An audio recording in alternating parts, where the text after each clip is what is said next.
May crack yung pipe, kaya bleed ako ng bleed. Kahit anong gawin ko, ayaw tumino yung cambio. Ayan, may crack pala. Kailangan palitan to eh.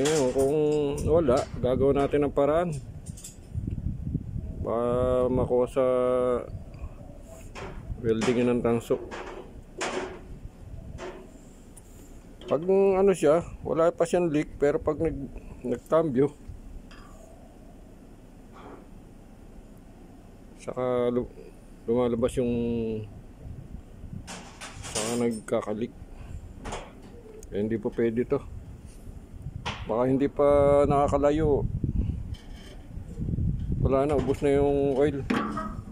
Pentosil. Ang lakas ng pressure niyan. Dito yan nakakabit.